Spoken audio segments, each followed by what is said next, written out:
சசிகலா. எனக்கு ஏஜ் 50 ஆகுது. எனக்கு ஒரு 25 வருஷமாக சுகர் இருக்குது. சுகர் வந்து ஹெவியாகவே இருந்துகிட்டு இருந்தது. அதில் வந்து எனக்கு லெஃப்ட் ஹேண்ட் சைடு ஐ வந்து பாதிச்சிருச்சு. ரெட்டினா ப்ராப்ளம் வந்து கண் டோட்டலாக பாதிச்சுட்டு பார்வை இல்லாமல் போயிடுச்சு. ரைட் ஹேண்ட் சைடு ஐயும் கொஞ்சம் பாதிப்பு இருக்குன்ற மாதிரி டாக்டர் சொன்னாங்க டெஸ்ட் எடுத்ததில். இப்போ வந்து எனக்கு ஃப்ரெண்டுக்கிட்ட பேசிட்டு இருக்கும்போது ஃப்ரெண்டு சொன்னாங்க, Mannan poly clinic doctor Prabha madam கிட்ட போய் பாருங்கள் அப்படின்னு சொன்னாங்க. அதை வச்சு நான் மேடம் வந்து பார்த்தேன். அவங்க வந்து கண்ணுக்கு சுகருக்கு வந்து எனக்கு நல்லாவே ட்ரீட்மெண்ட் கொடுத்தாங்க. டேப்லெட்லாம் கொடுத்து எனக்கு சுகர் இப்போ நார்மலாக இருக்குது. கண்ணுக்கும் அவங்க வந்து வாட்டர் டோஸ் கொடுத்தாங்க. ஒரு 4-5 மாதமாக சாப்பிட்டுட்டு இருந்தேன். ஓரளவுக்கு இப்போ பரவாயில்ல. கண்ணுக்கு வந்து இன்ஜெக்ஷன் போடணும், அந்த அளவுக்கு கண் பாதிச்சிருக்குன்னு ஹை ஹாஸ்பிட்டலில் சொல்லியிருந்தாங்க.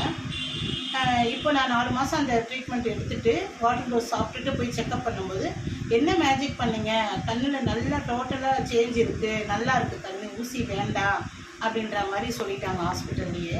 இப்போ நான் வந்து இன்னமும் அவங்ககிட்ட வாட்டர் டோஸ் எடுத்துகிட்ருக்கேன். இன்னும் கூடிய சீக்கிரத்தில் எனக்கு நல்லாயிடுன்ற நம்பிக்கை இருக்குது. இப்போ வண்டிலாம் நல்லாவே 2 வீலர் ஓட்டுறேன். முதல்ல எனக்கு பார்வை ரொம்ப கம்மியாக இருந்தது. இப்போ நல்லாவே 2 வீலர்லாம் ஓட்டுறேன்.